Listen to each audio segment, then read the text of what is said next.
Sorry about that. Here we go.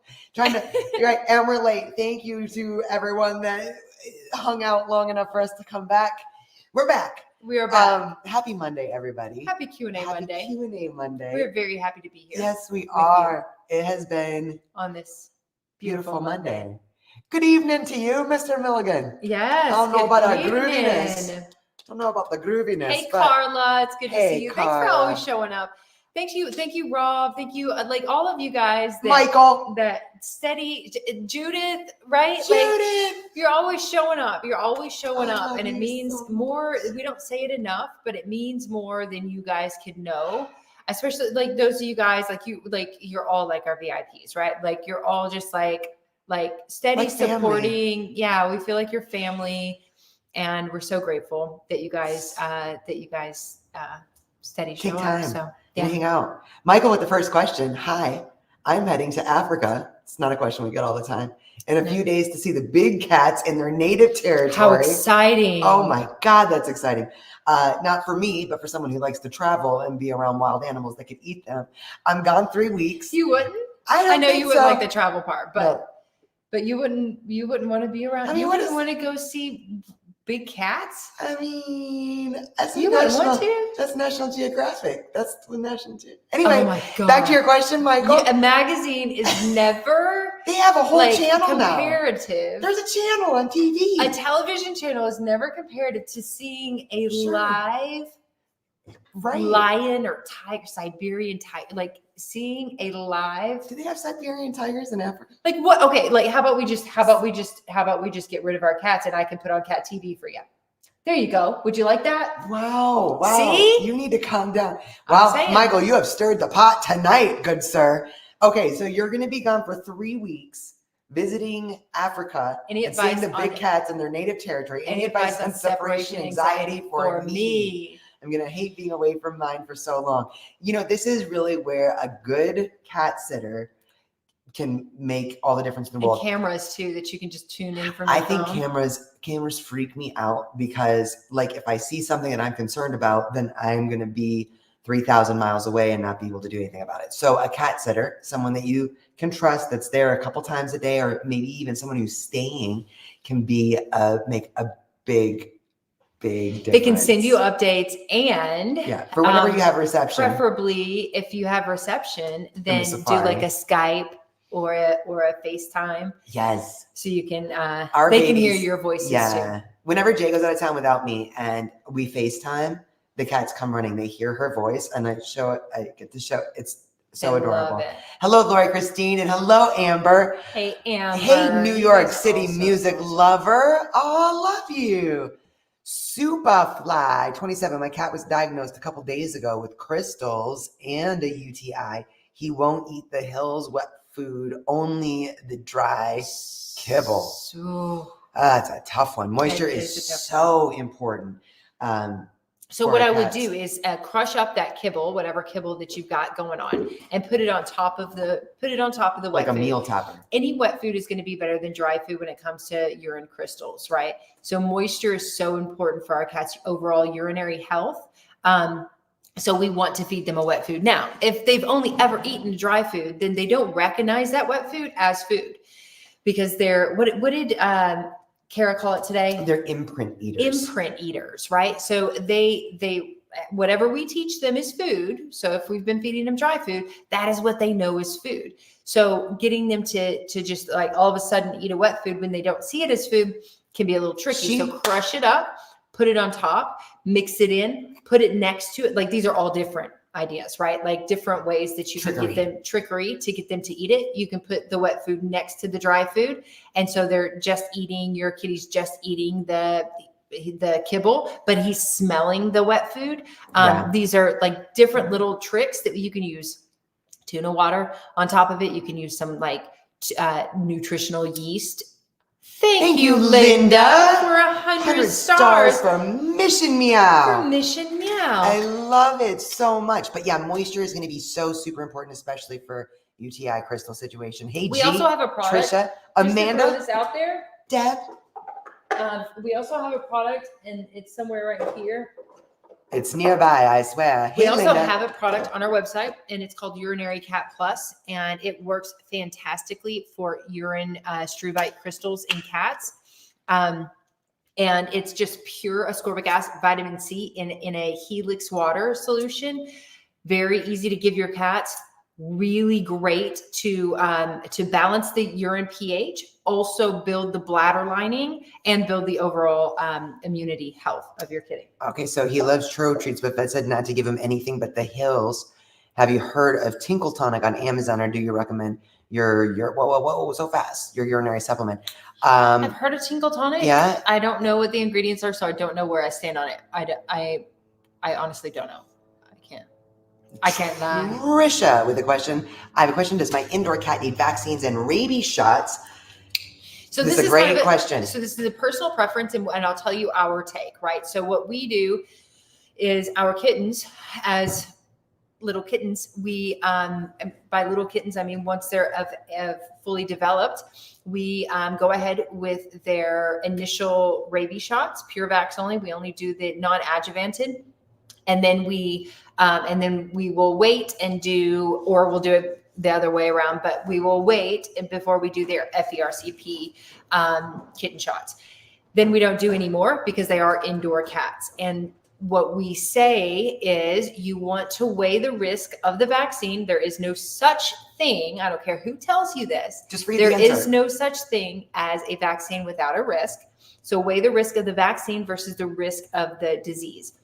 Are your cats going to be exposed to rabies? Will your cats be exposed to feline leukemia? Will your cats be exposed to what's the likelihood? What is the risk of your cat being exposed to the disease? And then make an educated decision on should I get them vaccinated or not? Yes. So yes, that's the yes. If you can, right? Like, I mean, there are some cases where people are traveling all the time and they board their cats, or they go and they're required. In which case, we would recommend or see if they would allow a titer test instead of a vaccination. So a titer test is a blood test that we should probably know this now because now they titer for the pandemic thing. Everything. But a titer test is where they take a blood test and they see the antibodies within your cat's bloodstream. The reason that we don't say vaccinate your cats regularly is because the studies out there are showing that one vaccine can last most cats an entire lifetime. Yeah. So they will be immune to, if they have an immune response, right, which the titer test will tell, and we should do that anyway. But if they have the immune response, the immunization, you can get a titer test instead of the vaccine and see, are they still protected from said disease? And if they are, then there's no need to give it a vaccination. And I just want to say, a lot of people will call us anti-vaxxers. That is not true. They do get their initial shots, but we have lived through the heartbreak of over-vaccinating one of our cats. And so Annie came to us, for example. We had no idea about her history. We brought her to the vet. She snap tested negative. She was not spayed, and therefore, of course, you would assume she has not been vaccinated either, but we still insisted on a titer test, and her rabies titer was off the chart. So we avoided over-vaccinating this sweet 7-month-old kitty. We could have killed her. Yes, by doing that. So that's why it's really important to kind of think through this. And, with these vaccines, ask to see the insert. A lot of times, a vet may not even be aware of some of the side effects that are possible. So you want to know what you're doing. That's why it's so important. Always only ever vaccinate a healthy cat. If your cat is sick, no. We have heard way too many times. Also, have your vet read the insert. You do these are intended for healthy pets only. Yes. Brittany, my cat lost hair after a topical dewormer. Is this normal, and will it grow back? Sadly, it is more normal than we would like to hear. And will it grow back? Usually. It can take a lot of time. But it can take But please do consider natural wormers. You know, when we talk about topical and natural things, remedies to really help to detoxify the chemical wormers, right? So milk thistle is really good for this, to help the liver flush through all the toxins. We just gave our kitty. I know that you think, like, you might think, well, I didn't give it to him internally, I just gave it to him topically. Well, yeah, but that goes directly into their bloodstream and makes our cats toxic. Topically or internally, milk thistle, actually, even if you don't do this, milk thistle is just really good to give your cats from time to time as a natural detoxifier, because we are just all exposed to toxins all the time. Yes. Kat, what information do you have about the urethra surgery for a male 3 years old?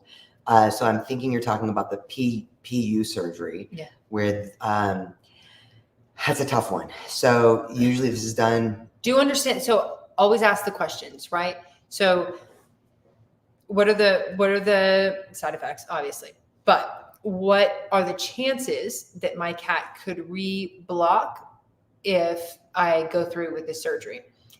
Truth is that, and we see it time and time again because we're in this industry. So unfortunately we see a lot of the sad things in the cat health world, but cats can still, in fact, block and have UTIs after a PU surgery. It's less likely, but it's 100% possible. Now, if your cat has a reoccurring, which is the only reason that your vet would suggest this, if your cat has reoccurring urinary issues, we're looking at a feline idiopathic cystitis, right? There are many things that you could do prior to resorting to the surgery to help bring down that stress level, because idiopathic cystitis in cats has been proven to be a stress anxiety induced, and it's not all like external, like I live in a very high stress environment, or sometimes it's intrinsically in the kitty or from birth.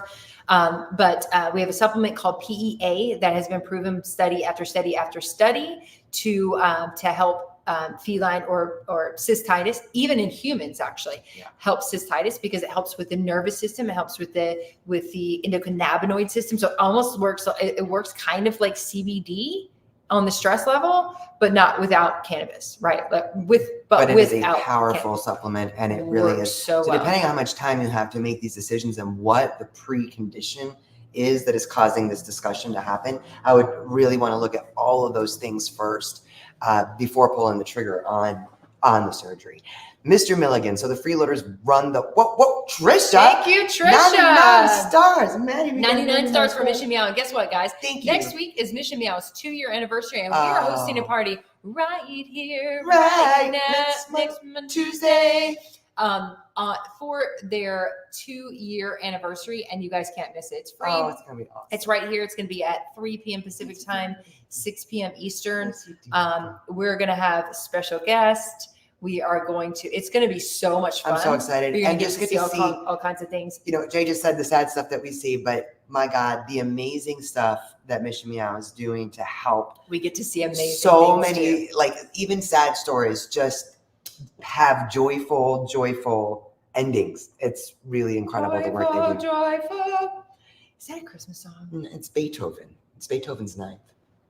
Anyway, Mr. Milligan, so the freeloaders won the raw food battle with their incessant yakking all over my tacky beige carpet. Expanding boys, the freeloaders are his 2 boys, and they're adorable. Expanding the Raruva go-to with the addition of Nulo and Tiki after dark, good enough spread of proteins.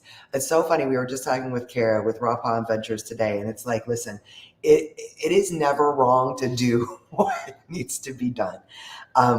As far as like a spread of proteins, I would be looking at what the different proteins are. I know that those all have multiple proteins, but I would also be like the yakking thing, boys, try to find out like what is causing the incessant yakking on your tacky beige carpet. But yeah, I say you're off to a good start. Judith, Adrian, earlier today you were talking about the microbiome and craving about kibble. It may have been Flo with Crude Carnivore who made that point you were trying to remember. Yes, when we were talking to Kara today on the live, thank you, Judith. I think you're right. I think you are too. So we were talking about how when we're trying to transition our cats off of a lower protein or a lower quality food onto something that's better, and our cats are like, no, F you, we're not doing that. And it is literally because if you feed your cat, like that Purina 1 for 12 years of their life, and then you're like, oh my God, yeah, they need a species appropriate diet. You try to switch them over and they refuse to eat. And you cannot let a cat refuse to eat food. So you got to feed them something. And Flo, I believe you're right, Judith, was saying how you create a certain environment in their microbiome, in their gut, and those microbes are actually craving the crazy stuff that was in there. So it is like the starches and the carbs and the grains and the things that are. It literally is like an addiction. The animal digest. The brain function of a cat that's addicted to kibble is similar to a human that is addicted to heroin. It is crazy to understand that. Hannah, hi ladies. Because of y'all, I bought the open farm cat food, and my cats seem to like it. They get full so much faster and eat less. So thank you. Wonderful. It's a good quality wet food, nice sourcing, and when you give like that the bioavailable proteins to a kitty, it takes even less food. Yes. Yeah. That's the beautiful thing about buying a higher quality. Most people get really scared because they're feeding, Sheba or like Whiskas or like some of these, cheap wet foods because that's what they can afford. But their cat has to eat their cats eat a lot of it. And then you switch so you're looking at like, oh my God, I can't afford that food because I'm going from 50 cents a can to like $2 a can. Well, if you think about it, the amount of, if it's a good quality food, the amount of food that they need to sustain themselves, it has less fillers in it. So we're not filling them up with bull crap. We're giving them what they need, right? Nice save. Having said, well, the UTI supplement, whoa, Mr. Milligan. You're probably not wrong. You are absolutely correct. I am correct. Look into rendering facilities. Yep. Mr. Milligan, thank you so much for the stars.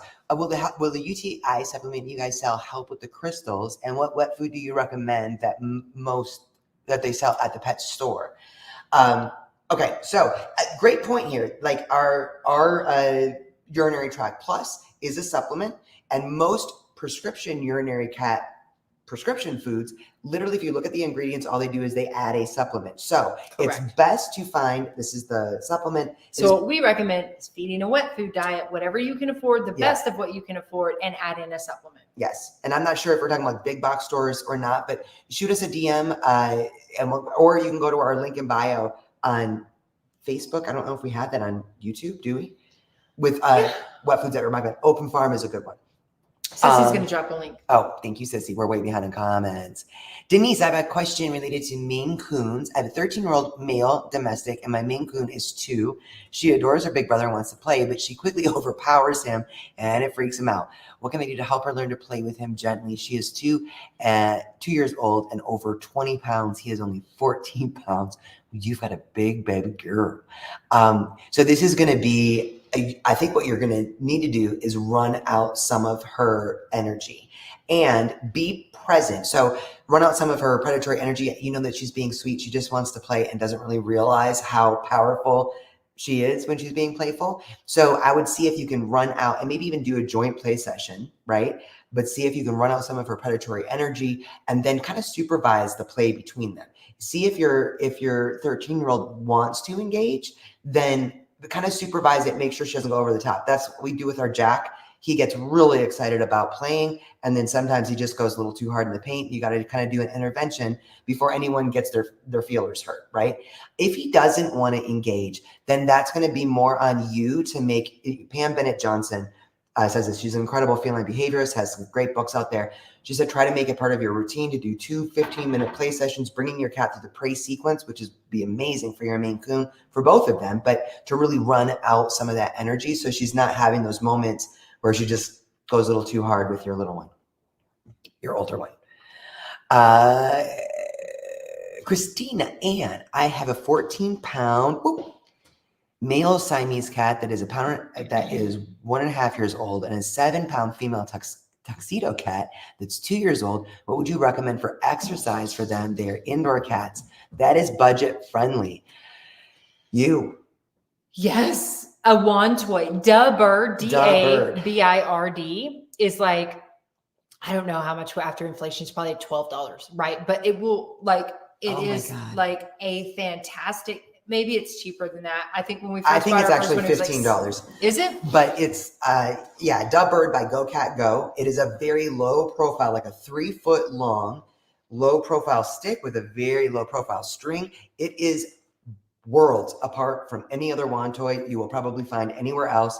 And ours. We're talking about those 15-minute play sessions. That is going to do an incredible amount of exercise at your cat's pace. Let them do the stalking, let them do the chasing, and then we got the flying around with catching and all of that. But it runs out a lot of energy. And keep in mind, the cats are meant for very short bursts of energy. If you watch cats, they spend the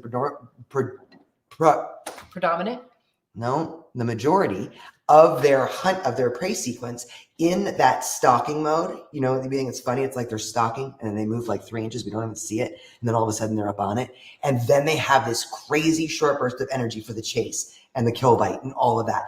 Dabird is awesome for that. Jackson Galaxy talks about it as like the simmer and the boil, right? So you'd be surprised how many cats get really wore out with Dabird in those play sessions, because that short burst of energy is going to need a little time to probably get up to where it needs to be. But that is the most cost-effective and bonding experience as well.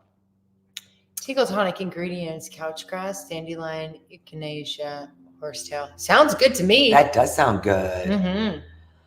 Can you spell out that test? Amanda, what test are we talking about? We ramble and we don't even remember what we're talking about.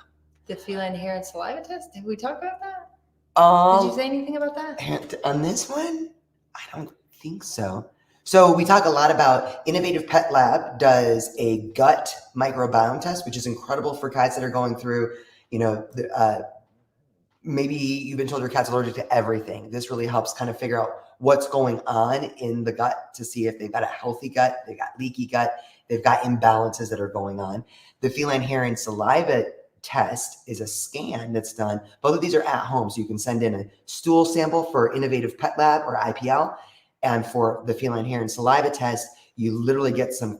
And that's not going to test the gut health? No, but it will test for sensitivities. Yeah. And let you know if there is something that's out of balance. And things like that. They'll have recommendations of natural supplements, nutraceuticals that you can use to bring their body back into balance. Lauren, long day of teaching, so already been drinking my wine. All right. And now watching Monday Night Football. Well, can't miss you ladies. Betty and Pumpkin said their love to you both. Oh, love you, Betty and Pumpkin. Who's winning? Did the Bills win? We're going for the Bills tonight.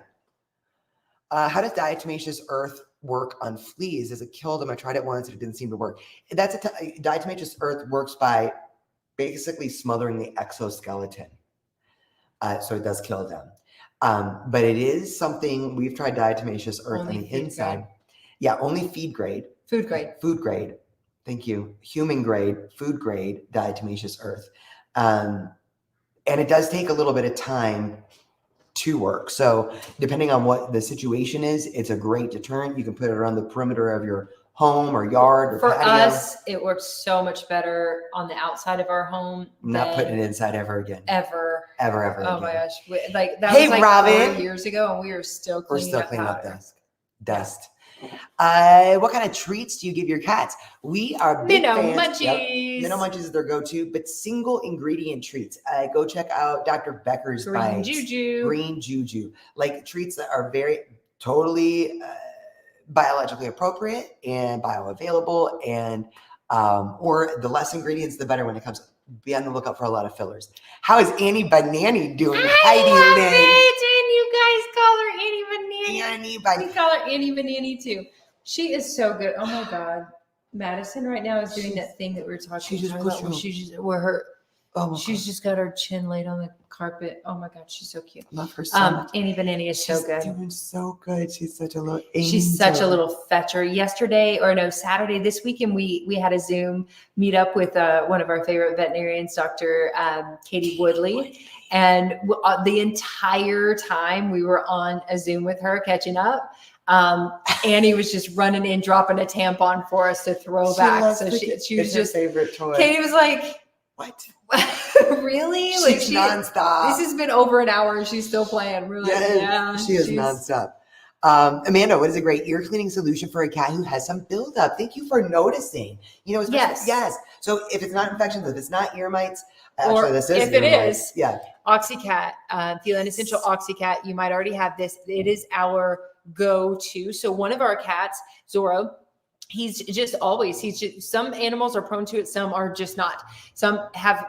Most of our cats have perfectly clean ears all the time, and some of them get buildup. Zorro gets buildup.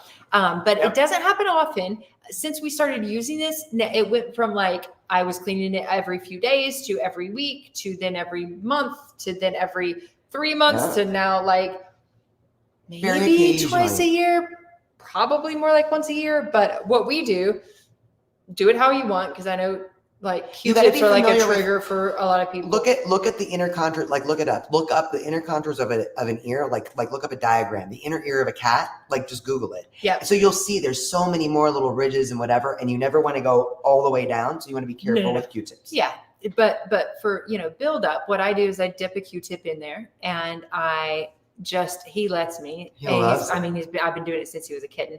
He loves it. But I just clean out all the crevices. I flip it over. I do the other ear. I clean it out. It's a great little bonding session we have. You can do it with like a cotton swab in your pinky if they're not, if they're jerky or you're scared of like getting too deep into the ear. We are going over on time, but we started late. But this is a really important point, Judith. Thank you so much for saying this. So key for people to understand that natural remedies need time to work. Many people say, I tried such and such and it didn't work, but they didn't give it a good 2 to 4 week trial period. Cats are missing out. It is really such a good point. Unless we're dealing with something that is life-threatening. And 9 times out of 10, you guys, most people that are looking at natural solutions have already tried so many conventional ones. And so they think it's supposed to work within 24 hours to 2 days. And when you're giving the body the tools that it needs to help heal itself, which it wants to do, then it will take more time. So I think that is such a key point. Judith, thank you so much for that. Hey, Cody in New Zealand. And just like us with the scorpion spray, you got to also be consistent with it. It's not something, like if you want to do it the way that humanity did it for so many years is, okay, I need to take this and I need to take this, X amount of times a day. We do it with pills too. We do it with antibiotics. We do it, but for some reason, when it comes to things like flea treatments, for instance, right? You want a one and done. You want something real quick. Let me just put a drop on the back of the neck. And now I don't have to worry about fleas anymore. You're going to have to worry about side effects. You're not going to have to worry about fleas maybe, but you will have to worry about other things. Or you can do it more consistently by using a natural remedy, or like us we were just talking about on Instagram, right? That was Instagram, not here. It's all running together. I don't know, but we were talking about we use cedar side in our around our yard, and this is the first year that I have been consistent, and it's been because usually I'll just do it once or twice a year, and we see a lot of scorpions. And inside and outside the house. Mm-hmm. And this year I've been consistent about it and making sure that I do it every 4 weeks. And we haven't seen since the beginning, but one, because I waited, I was supposed to do it last weekend and I didn't. And we saw a scorpion. Yes. Kat, where did you get the PEA that you mentioned? We co-branded that with Dr. Judy Morgan. You can actually find it in her shop, and it is a game changer. Sissy will drop a link for you. She probably already did. It is a game changer, especially the first and second. And Christine Jennifer Lopez is our sister, by the way. Yes, we are connected to famous people. Carol and Josh, I'm new here. Welcome. What are something that you would recommend me to have on hand for a pregnant cat who is due any day? And also, what do you recommend me to have on hand for kittens, such as vitamins, oils, litter, anything that I should have on hand to help them? Oh, Carol, I have to say, one of the best resources, especially if you're going to be with Mama Cat through the pregnancy and the birth and all of that, I think one of the best resources out there is kittenlady.org. Yes. She goes through all the pre-care in short videos, so it's very easy. She's going to be able to help you way more than we can right now, for sure. But you want to make sure that she's got a good sacred, or what's the word I'm looking for? Safe space. So we want a dark, safe area, towels. That she's comfortable. Right. Place where she's comfortable and confined. Right. So not like tiny confined, but where she feels completely safe, whether that's a room or whether that's something that you build, but something like that. And then one of the biggest keys is to let her do her job. Yeah, right. It's hard. It's hard. Don't touch the kittens. You don't want to go pick up the kittens immediately. You don't unless there's distress. But that's what's so great about Kitten Lady is I'm telling you, if you've got a couple days, you're going to go down the rabbit hole and it's going to be really empowering and it's going to be an incredible experience. And then you're going to want to do it again. Really enjoy the experience. Alexandria, I saw your video using cilantro the other day. I'm going to try that with my kitties. I love that. I'm telling you, it's so interesting. We were meal prepping for this week, and cilantro is in a huge amount of our dishes these days. And so it was in two of our dishes that we were making. And I had the cutting board out, and I was chopping it up and putting it in things. And Annie came up and just got all over. She just started rubbing on that cutting board as if it was like catnip that we just sprinkled all over. And Jack, because she doesn't do that with catnip, but Jack does, just rubbing all over it. And then there was little pieces of cilantro still left, and she just started eating it. And we were like, really? So we gave her a little bit more cilantro. She loves it. Oh my God, she loves it. Hey, Heaven Sent, real quick, do you recommend the Medicus veterinary diet for bladders for the one with Crystal's UTI problems? Yes, that is a great whole food. It does need to be rehydrated. Yes, I would take fleas any day over scorpions. Amber, I'm with you. Yeah. Okay, we are way over. The only thing is that a scorpion, while as scary, and I'm telling you, I scream like aggressive. A little girl when I see them. They're so scary looking, but they're not out to bite you. You have to step on them to get stung. Which I did. Which she has. And cats are not good. Oh. But they also don't reproduce like you see one and now you're going to have 17,000 fleas. So there's a give and take, we have to kill a scorpion versus, oh my God, we have a flea in our house. That means we have fleas in our house. To be fair, and you guys, I struggle with this because if the cats were not in the catio last night when I found the scorpion, I would have tried to catch. I used to catch and release scorpions. Oh, that was. But then I got stung, and that is no joke. No joke. And I also learned that cats are not immune to scorpion stings, which is a myth that is out there. So they can't. Where be did around you my read babies. that they're not? I read it in a couple places, but the reason for the myth is apparently because they have thicker skin, they have fur that the stinger needs to get through. So it could be that they're playing with a scorpion because Mr. Biddles used to find scorpions in our house, my little scorpion hunter, and he was never stung. Jack is so much like him, though. If there's a scorpion in the house, Jack will find him. And then call all the other cats to come. And so if we're walking down the stairs or something, or walking somewhere and we see 3 or 4 cats around and Jack's one of them. Black light. Get the boot.